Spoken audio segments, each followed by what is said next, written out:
அப்போ இன்அடிக்குவேட் ஸ்டோரேஜ் ஃபெசிலிட்டிஸ்னால் இப்போ அடிக்குவேட்னு என்னது போதுமான அளவு இருக்குதுன்னு அர்த்தம்.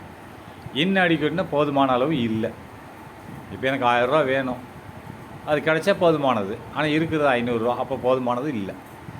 அப்போ இன்அடிக்குவேட்னா போதுமானதாக இல்லை. என்ன இல்லை? Storage facilities. இப்போ ஸ்டோரேஜ்னால் சேமிப்பு வசதிகள். அப்போ சேமிப்பு வசதிகள் இப்போ உதாரணமாக என்கிட்ட ஒரு பழைய பொருட்கள் ரொம்ப இருக்குது, அது என் வீட்டில் வைக்கிறதுக்கு இடம் இல்லை. ஏன்னா என் வீடு சின்ன வீடு. அப்போது என்கிட்ட அது வைக்கிறதுக்கு இடம் இல்லை, ஸ்டோரேஜ் ஃபெசிலிட்டிஸ் இல்லை. அது மாதிரி தான் விவசாயிகளுக்கு பொருட்களை வைக்க இடம் இல்லை. விவசாயத்துலேருந்து வர்ற பொருட்களை கம்பு தனித்த வைக்க இடம் இல்லை கிராமத்தில். அதான் சொல்கிறான் இன்அடிக்குவேட் ஸ்டோரேஜ் ஃபெசிலிட்டிஸ்னால். அதாவது ஸ்டோரேஜ் ஃபெசிலிட்டிஸ்னால் சேமிப்பு வசதிகள் இன்அடிக்குவேட்டாக இருக்குது. அப்படின்னா போதுமானதாக இல்லை. ஏதோ இருக்குது ஆனால் போதுமானதாக இல்லை. அதை பற்றி தான் படிக்க போகிறோம். Storage facilities in rural area are either totally absent or grossly inadequate. அப்படின்னா ஸ்டோரேஜ் ஃபெசிலிட்டிஸ் அப்படின்னா சேமிப்பு வசதிகள் இந்த ரூரல் ஏரியா கிராமப்புறங்களில், ரூரல்னால் கிராமப்புறங்களில், ஆர் எய்தர் டோட்டலி ஆப்சண்ட் ஒன்று இல்லாமலே இருக்கும். கிராமப்புறங்களில் கவர்மெண்ட்டு சேமிப்பு கிடங்கு கட்டி வச்சுருக்கணும், அதில் போய் விவசாயிகள் அதில் அந்த பொருள்களை வச்சுக்கிடுவாங்க. அப்படி இல்லை, பல கிராமங்களில் இல்லை. என்ன அப்போது ஸ்டோரேஜ் ஃபெசிலிட்டிஸ்னால் அதாவது ஸ்டோரேஜ்னு என்னது? சேமிப்பு வசதிகள் இந்த ரூரல் ஏரியா அப்படின்னா கிராமப்புற ஏரியாக்களில், கிராமப்புறங்களில் ஆர் எய்தர் ஆப்சண்ட் அப்படின்னா அந்த இடத்துல இல்லை, கிராமப்புறங்களில் ஒன்றும் இல்லை. அல்லது கிராஸ்லி இன்அடிக்குவேட் முற்றிலுமாக போதுமானதாக இல்லை. முற்றிலும் போதுமானதாக இல்லை அப்படின்னா இருக்குது, ஆனால் கொஞ்சம் பேர் தான் வைக்க முடியுது, ரொம்ப பேர் வைக்க முடியல. ரைட்டா? கொஞ்சம் பேர் தான் வைக்க முடியுது, ரொம்ப பேர் அங்கே வைக்க முடியல, சின்னதாக இருக்குதுன்னு அர்த்தம். அதான் இன்அடிக்குவேட். கிராஸ்லினா முற்றிலுமாக, இன்அடிக்குவேட்னா போதுமானதாக, முற்றிலும் போதுமானதாக இல்லை. கிராஸ்லி இன்அடிக்குவேட்னா எல்லாத்துக்கும் தகுந்த மாதிரி இல்லை அப்படின்னு அர்த்தம். அப்போ கிராமப்புறங்களில் ஸ்டோரேஜ் ஃபெசிலிட்டிஸ் அப்படின்றது சேமிப்பு வசதிகள் ஒன்று இல்லாமல் இருக்குது. எய்தர் இது இல்லை அது, அதாவது இது எய்தர்னால் ஒன்றுமே இல்லாமல் இருக்குது, அந்த மாதிரி கிடங்கே கிடையாது. அல்லது இன்அடிக்குவேட்டாக இருக்கும், முற்றிலுமாக போதுமானதாக இல்லை. ஃபுல்லாக எல்லாம் வைக்கிறதுக்கு எல்லா விவசாயிகளும் வைக்கிற மாதிரி இல்லை, இதில் 10 விவசாயி வைக்கிற மாதிரி இருக்கும், மீதி விவசாயிக்கு இடம் இல்லை. ரைட்டா? அடுத்து அண்டர் சச் கண்டிஷன், இந்த நிலைமையில் த ஃபார்மர்ஸ், அண்டர்னா இந்த நிலைமை, சச் கண்டிஷனை இந்த கண்டிஷன் நிலைமை, அண்டர்னா இந்த. அப்போ அண்டர் சச் கண்டிஷனை இந்த நிலைமையில் எனது த ஃபார்மர்ஸ் விவசாயிகள் ஆர் கம்பல்டு கட்டாயப்படுத்தப்படுகிறார்கள். கம்பல்னால் கட்டாயப்படுத்தப்படும், யாரும் ஒன்று கட்டாயப்படுத்தலை, அவங்க தள்ளப்படுகிறார்கள். எதுக்கு? அப்போ வைக்க இடம் இல்லை, வீட்டில் இடம் இல்லை, அங்கேயும் கவர்மெண்ட்லேயும் இடம் இல்லை, அப்போ எங்கே விற்று தானே ஆகணுங்கிட்டா போய் இல்லைன்னு கெட்டு போயிடும் இல்லையா? அதனால் அதாவது த ஃபார்மர்ஸ் விவசாயிகள் ஆர் கம்பல்னால் கட்டாயப்படுத்தப்படுகிறார்கள். எதற்காக வேண்டிய? டு செல் தர் ப்ராடக்ட்ஸ் அப்படின்னா இமீடியட்லி ஆஃப்டர் த ஹார்வெஸ்ட். அப்படின்னா அவங்களோட ப்ராடக்ட்ஸ்னால் அவங்க வந்த விளைச்சல்களை விவசாயத்துலேருந்து வந்த விளைச்சல்களை இம்மிடியேட்லின்னா உடனடியாக டு செல்லுன்னு விற்கணும், விற்க கட்டாயப்படுத்துகிறார்கள். ஏன்னா யாரும் கட்டாயப்படுத்தலை, அது மீனிங் அதான், கட்டாயப்படுத்துகிறாலும் அவங்களுக்கு வைக்க இடம் இல்லை, கம்பல்டுன்னு கட்டாயப்படுத்தப்படுகிறார்கள். டு செல்லுன்னா விற்க வேண்டி எதை? த ப்ராடக்ட்ஸ்னால் அந்த விவசாயத்தில் வந்த பொருட்களை இம்மிடியட்லி உடனடியாக விற்கணும். எதை? ஆஃப்டர் த ஹார்வெஸ்ட்னால் அதை அறுவடை பண்ணி வீட்டுக்கு வந்த உடனே விற்றுடணும், இல்லை வைக்க இடம் இருக்காது, அப்போ கம்மியான ரேட்டுக்கு தான் போகும். அதான் சொல்கிறேன் ஸ்டோரேஜ் த ஃபார்மர்ஸ். அதான் திரும்பி படிக்கிறேன். அண்டர் சச் கண்டிஷன்ஸ் இந்த நிலைமையில் ஒன்று குடோன் இல்லாமல் இருக்கும், இல்லை இருந்தாலும் முற்றிலுமாக இருக்காது, கொஞ்சம் பேர் தான் வைக்க முடியும். அப்போ ரெண்டில் எங்கே மீதி ஆளுங்க என்ன பண்ணுவாங்க? அதை அண்டர் தி சர்க்கம்ஸ்டன்சஸ் இந்த கண்டிஷனில் இந்த கண்டிஷனில் த ஃபார்மர்ஸ் ஆர் கம்பல் விவசாயிகள் கட்டாயப்படுத்தப்படுகிறார்கள். எதற்கு? டு செல் விற்க வேண்டி தேர் ப்ராடக்ட்ஸ் அவங்களோட அந்த வந்த விளைச்சல்களை, ப்ராடக்ட்ஸ்னால் விளைச்சல்களை விற்க வேண்டி உடனடியாக விற்க வேண்டி கட்டாயப்படுத்தப்படுகிறார்கள். அந்த விளைச்சல் எங்கேருந்து வந்தது? From the harvest, after the harvest. அப்படின்னா அது அறுப்பாங்க இல்லையா, அறுத்து கொண்டு வர்றாங்களே. ஹார்வெஸ்ட்னால் அதாவது அறுத்து கொண்டு வர்றது. ரைட்டா? அந்த அந்த அந்த பீரியடு முடிஞ்ச உடனே அதில் அறுத்து வீட்டுக்கு கொண்டு வருவாங்க. ரைட்டா? அதைத்தான் சொல்லுவாங்க ஹார்வெஸ்ட்னு சொல்லுவாங்க. நெக்ஸ்ட்டு அதை என்ன சொல்கிறான்? ஆஃப்டர் த ஹார்வெஸ்ட்னு போட்டு அதாவது பயிரை அறுத்து கொண்டு வரது தான் after the harvest, irrespective of the conditions of the market அப்படின்னு சொன்னால், இர்ரெஸ்பெக்டிவ்னு சொன்னால் அதுக்காண்டி நீங்கள் வந்து காத்திருக்க பொருட்படுத்த வேண்டிய தேவையில்லை. அது அறுவடை செஞ்சு ஹார்வெஸ்ட்னு அறுவடை இப்போ தான் ஞாபகம் வருது. அறுவடை செய்த உடனே நீங்கள் விற்கிறதுக்கு கட்டாயப்படுத்தப்படுகிறீர்கள். ஏன்னா ஸ்டோரேஜ் பண்ண இல்லை. ஏன்னா இர்ரெஸ்பெக்டிவ்னா அதை பொருட்படுத்தாமல், எதை பொருட்படுத்தாமல் of the conditions of the market அப்படின்னா, மார்க்கெட்டில் உள்ள நிலவரங்களை நீங்கள் மார்க்கெட்டில் நல்ல விலை இருக்கும், ஆனால் விற்க முடியாது, அங்கே போய் விற்க முடியாது உங்களால் இது. அதனால் நீங்கள் இங்கேயே உள்ளூர் வியாபாட்டி விற்றுருவீங்க. இர்ரெஸ்பெக்ட்னா அதை பொருட்படுத்தாமல், எதை பொருட்படுத்தாமல், அதாவது irrespective of the conditions of the market, மார்க்கெட்டின் நிலவரத்தை பொருட்படுத்தாமல், மார்க்கெட்டில் என்ன விலை இருக்குன்ற நிலவரத்தை நீங்கள் கவனிக்காமலே அதை வைக்கிறதுக்கு இடமில்லாதனால நீங்கள் உடனடியாக அறுவடை ஹார்வெஸ்ட் அறுவடை அது வெட்டி கொண்டு வர்றது, அறுவடை முடிந்த உடனே விற்க வேண்டிய சூழ்நிலை ஏற்படுகிறது. ரைட்டா? மார்க்கெட் ரேட்டை நீங்கள் பொருட்படுத்தினீங்கன்னா கொஞ்சம் வச்சு ஸ்டாக் வச்சு எப்போ மார்க்கெட் நல்ல ரேட்டுக்கு போது அப்போ விற்கலாம். இப்போ ஸ்டாக் வைக்க இடமில்லை இல்லை. அதனால தான் irrespective of the market conditions of the market நிலவரத்தை பொருட்படுத்தாமல், அதை பொருட்படுத்தினா விலைக்கு போகும்போது விற்கலாம். அப்போ அது வரைக்கும் ஸ்டாக் வைக்கலை. அப்போ நீங்கள் அதை கவனிக்க வேண்டிய அவசியமே இல்லை.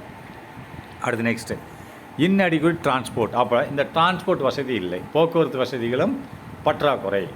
இன்அடிக்குவேட்னா பற்றாக்குறை, கரெக்ட். இதான் போதுமானதாக இல்லை அல்லது பற்றாக்குறைன்னு வச்சுக்கோ, லேக்குன்னு வச்சுக்கலாம்.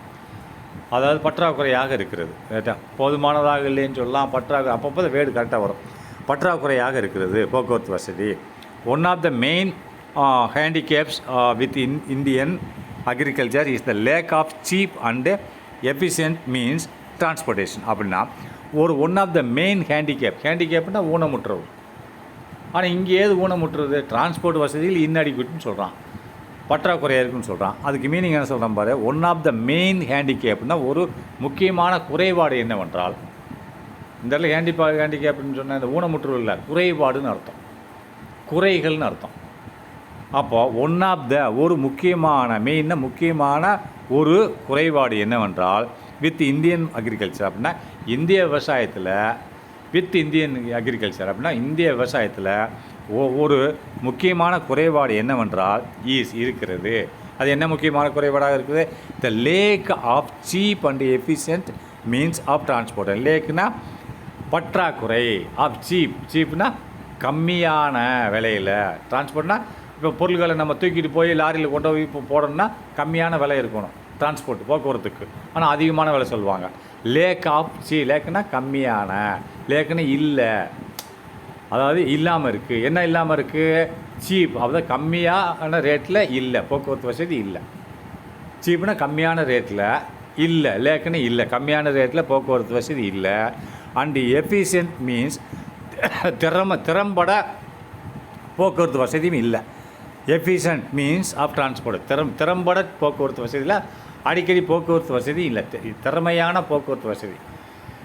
எஃபிஷியன்ட்னா திறம்படன்றது மீன்ஸ் டிரான்ஸ்போர்ட் போக்குவரத்து திறம்பட இல்லை, சீப்பாகவும் இல்லை, அது கம்மியாக சீப்பாகவும் இல்லை, திறம்படவும் இல்லை அப்படின்றான்.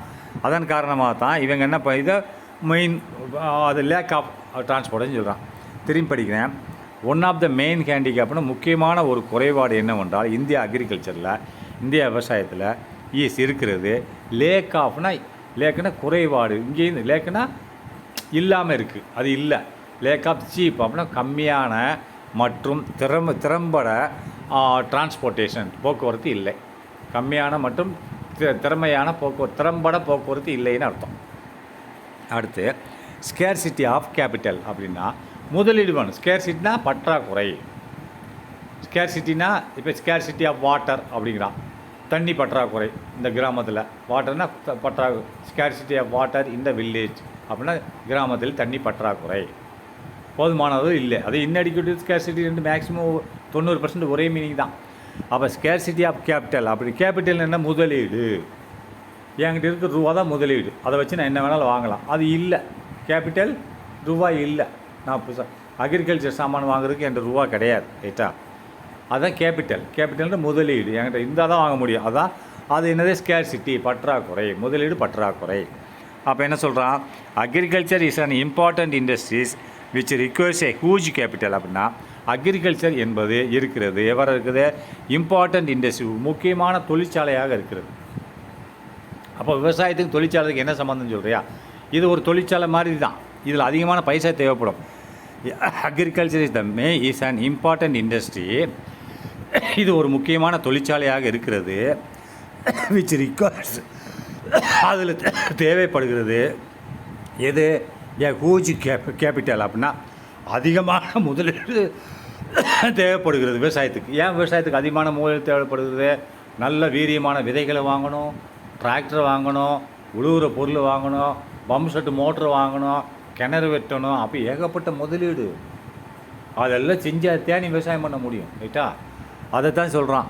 அக்ரிகல்ச்சர் ஒரு தொழிற்சாலை மாதிரி தான், விவசாயம் என்பது தொழிற்சாலைக்கு நம்ம இன்வெஸ்ட்மெண்ட் பண்ணுறோம்ல, முதலீடு பண்ணி தான் தொழிற்சாலையை உண்டாக்குறோம். அதே மாதிரி அக்ரிகல்ச்சர்லேயும் ஒரு தொழிற்சாலை மாதிரி நம்ம இன்வெஸ்ட்மெண்ட் பண்ணணும், பண்ணால் மெஷினரிஸ் வாங்கணும், விவசாயம் வேகமாக வரும். அது agriculture is an important industry, இது ஒரு முக்கியமான தொழிற்சாலை மாதிரி. அதுக்கு எது தேவைப்படுது, விச் ரிக்வயர்ஸ் தேவைப்படுகிறது ஏ ஹை கேபிட்டல். அப்படின்னா அதிகமான முதலீடு தேவைப்படுகிறது. The role of capital plays. அப்படின்னா இந்த கேபிட்டல் முதலீடின் பங்கு என்னவென்றால், ரோல்னால் பங்கு, நீ முதலீடு வச்சுருக்கிய அப்படின்னா அதோட பங்கு என்ன, பங்கு வகிக்கிறது. த ரோல் அப்படின்னா முக்கியமான பங்கு, ஆஃப் ரோல் ஆஃப் கேபிட்டல் முதலீடின் பங்கு, பிளேஸ் இருக்கிறது, பிளேஸ்னால் இருக்கிறதுன்னு அர்த்தம். இந்த இடத்துல பிளேஸ் ஏ மேஜர் ரோல் இந்த purchase of advanced farm machineries. அப்படின்னா இந்த மாதிரி நீ இந்த கேபிட்டலோட முக்கியமான பங்கு என்னவென்றால், அது பங்கு வகிக்கிறது, என்ன வகிக்கிறதுனா ஏ மேஜர் ரோல். அப்படின்னா இதுவும் ஒரு முக்கியமான பங்கு தான். த ரோல் ஆஃப் த கேபிட்டல்னால் கேபிட்டலோட பங்கு என்னவென்றால், தி பிளேஸ் ஏ மேஜர் ரோல்னால் இது முக்கியமான கேபிட்டல் பங்கு வகிக்கிறது.